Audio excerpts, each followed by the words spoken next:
Hi folks, Canadian Prepper here. You're going to have to forgive me today. I'm a little under the weather. We're going to try to get through this report without sneezing, but I'm not going to waste any of your time because it's very valuable now more than ever before. So we got a lot to talk about, so please bear with me to the end of this video. There's going to be some analyses in here you're not going to hear anywhere else, all right?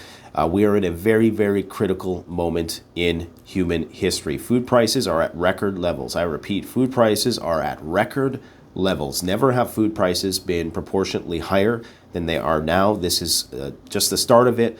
We're going to see food riots. We're already seeing that in Peru. Peru is an example of what's coming to most developing countries around the world. And as that destabilization ensues, you're going to see mass immigration out of those countries and immigration into places like Europe and other places that are more well-to-do, so to speak.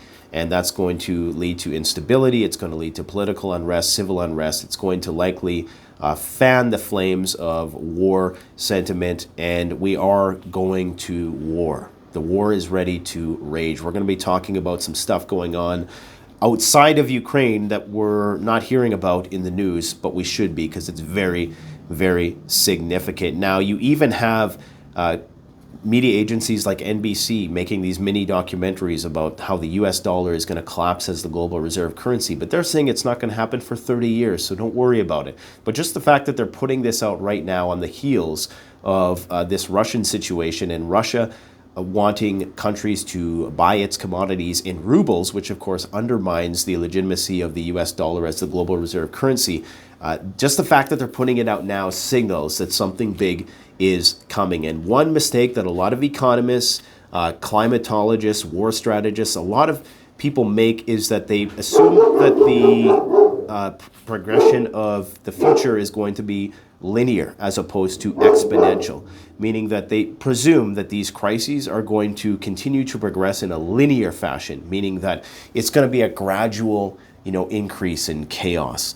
They forget, however, that there are these inflection points throughout history, and we are at a point of inflection right now, and it's very hard for us to visualize the exponential function of things. Imagine, if you will, the great example of this is MySpace, or how some of these tech monopolies change abruptly. You look at MySpace, it was the dominant internet social media network through the aughts, through the 2000s.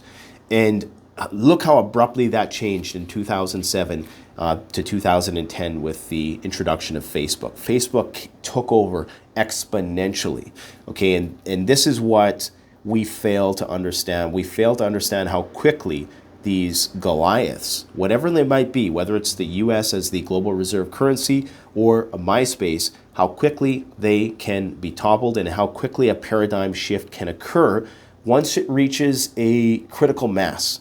Okay, once it reaches that inflection point. So we are on the cusp, I believe, of a major shift, and we're going to talk about that more in a minute.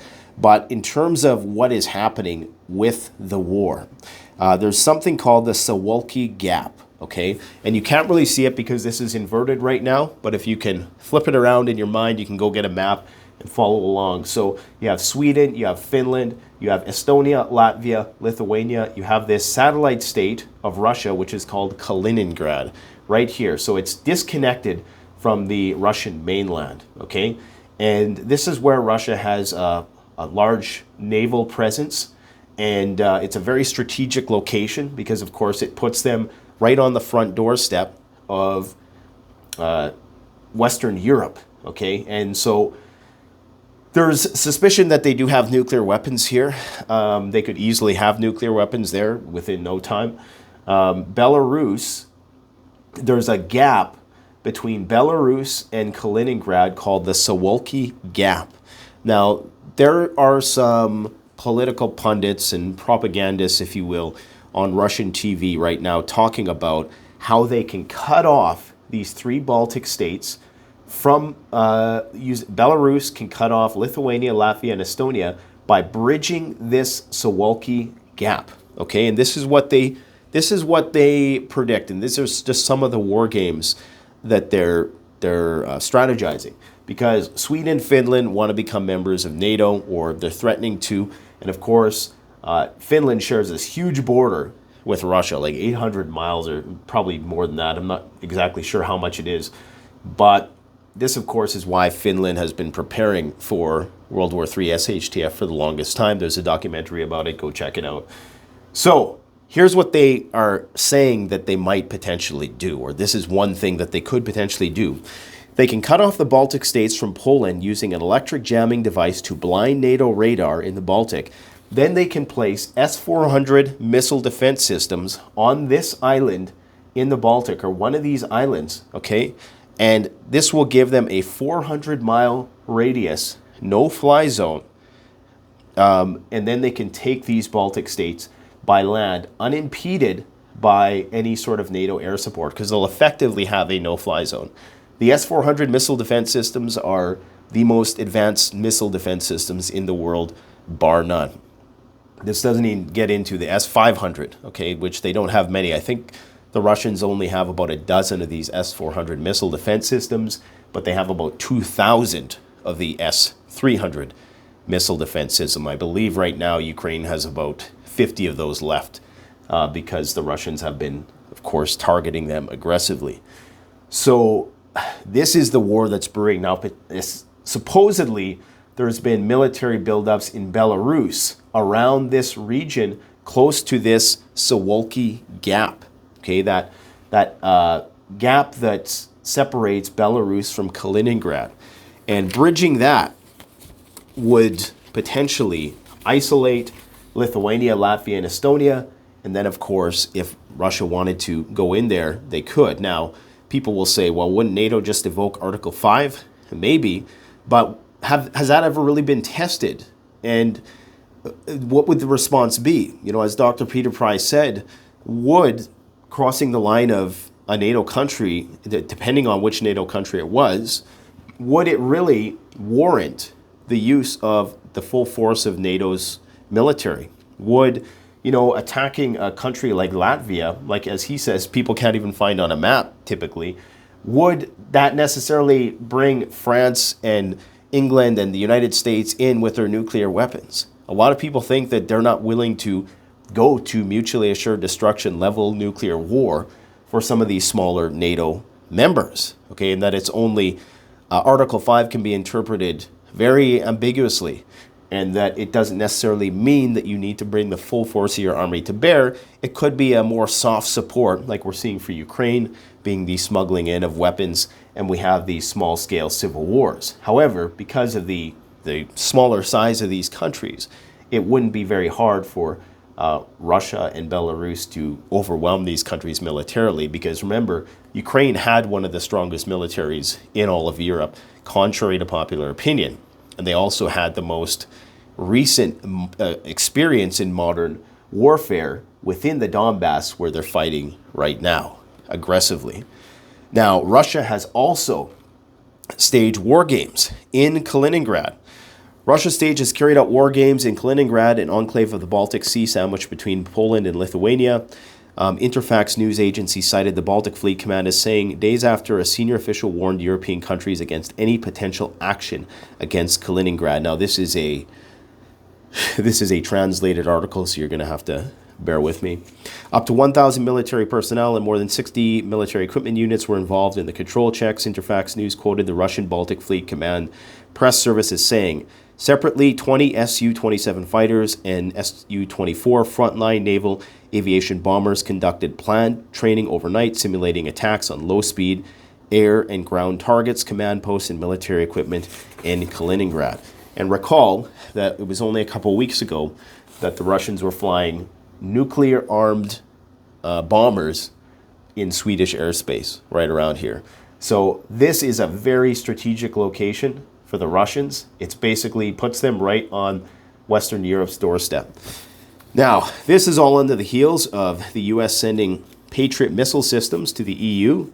So Slovakia, as you may recall, has sent some S-300 missile systems to Ukraine, and they're going to have those replaced by Patriot missile systems. Now, it's debatable whether or not the Patriots are as good. I'm pretty sure the range of those Patriot missile defense systems isn't as good, but you know, they're always being upgraded, so it's hard to know if they're the most to-date versions or not. But basically, they're going to try to smuggle these things across the border. I don't know if they're going to get there. I have a theory about what's going on in the Ukraine. I'm going to post a separate video on that because it's one you're going to want to be sitting down for, okay? And I don't even know if I want to post it because sometimes I find that I'm getting a little bit too close to this problem to understanding what's going on, to be brutally honest. We have the UK offering armored vehicles, anti-ship missiles. So they're really starting to bring in the heavy equipment. And this is scary because this means that they're really starting to see what Russia will accept. They're really starting to test the Russians. It's only going to be a matter of time before we find out whether or not Russia is going to accept this level of intervention and whether or not they're going to start targeting these surrounding countries that are helping import this stuff into the Ukraine, okay? So I believe now the Boris Johnson Prime Minister has now been invited to Kiev. There's a lot of people being invited to Kiev. So that's a little, I have a theory about that. I'll talk about it later. There's also talk about Ukrainian forces maintaining Mariupol positions. Now, there's some theories floating around the internet about why are they so, because apparently there's been these helicopters trying to get in there and they keep getting shot down. And this is just what I've heard. This is total, you know, I'm hearing this information secondhand, third hand in some cases, that they're sending in these helicopters trying to extract people from that region. Now, you might say, okay, well, obviously they're trying to extract their guys, but, you know, it seems like there's something in there that they really want to get out of there. Who knows what it is? I have my theories as to why Mariupol is the primary target of this whole thing, and we'll talk about that later, okay?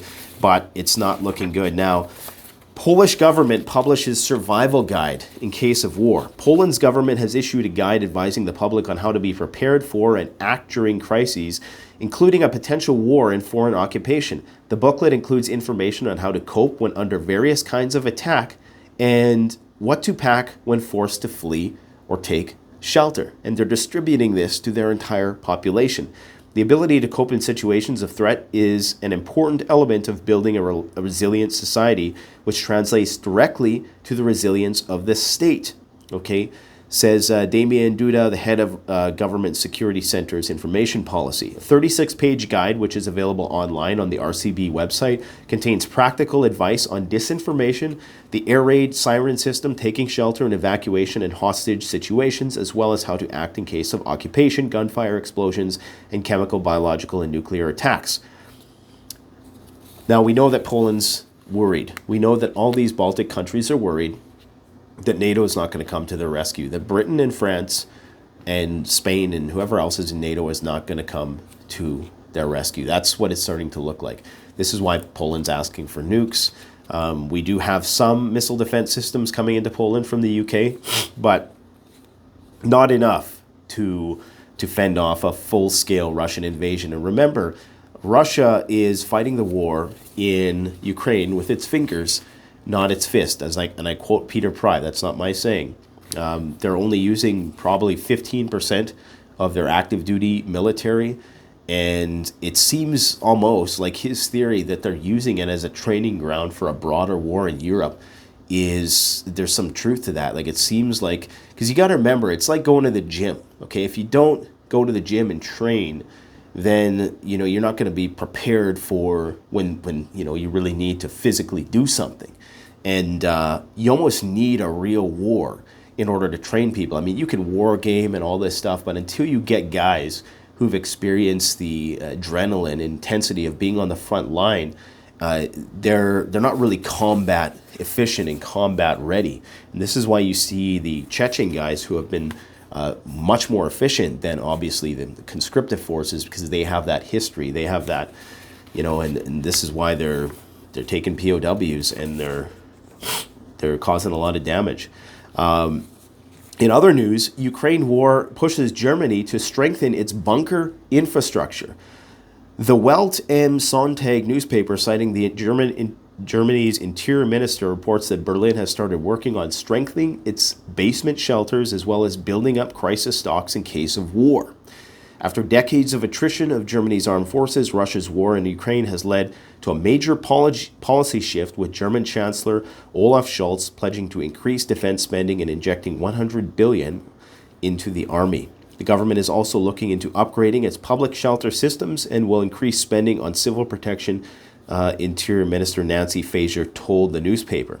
There are currently 599 public shelters in Germany. We will check whether we could upgrade more of such systems. In any case, dismantling them has stopped. And we know that Russia is prepared for World War III. They have some of the largest underground networks of bunker systems in the world. Okay, they have bunker systems which are impenetrable to direct hits from nuclear weapons. And I'm sure that the United States has stuff that we don't even know about. The whole Raven Rock and Cheyenne Mountain, that's all old news. Okay, they got this whole boring, I've always thought like this Tesla boring company, maybe there's more to that, because I'm sure they could dig deep. And the thing you need to understand with a lot of these bunker facilities is a lot of people will say, well, we know where Cheyenne Mountain is. Can't they just nuke Cheyenne Mountain? Sure. But the thing is, you could have tunneling machines in there, tunneling underground miles in all directions from that actual site. Okay, so that might be the entrance, but you don't know within a 100-mile radius of where the big bunkers actually are under the ground, unless you have some human intelligence on the ground, okay? This one is just a reiteration. Medvedev, he was the former Russian president and prime minister. He has once again said that sanctions are an act of international aggression. Okay, so they're basically, and Lavrov was saying this before, the defense minister, he was saying that, this is essentially an act of war, that the world is waging war against Russia. And when you get to that point, where what he calls a declaration of economic war, that's when this crisis becomes existential for Russia, which increases the likelihood of their deployment of nuclear weapons. Now, on the topic of the Chromatorsk that killed dozens of civilians. Apparently the Russians are claiming that it was the Ukrainians. The Ukrainians are claiming it was the Russians. I don't know anything about the situation, to be brutally honest. I haven't really researched it, but both sides are accusing the other of doing it. And the tension is not de-escalating one bit. Now, General Ben Hodges, a guy who I don't really trust at all, gave a keynote interview on the Russian-Ukraine war and NATO involvement.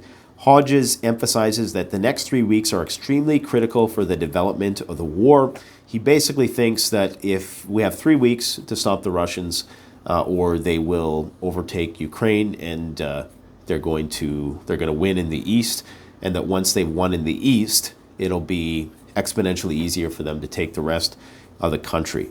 There's something about the guy I just don't trust. Okay, I don't know what it is exactly, but there's something about him, and I think it's his willingness.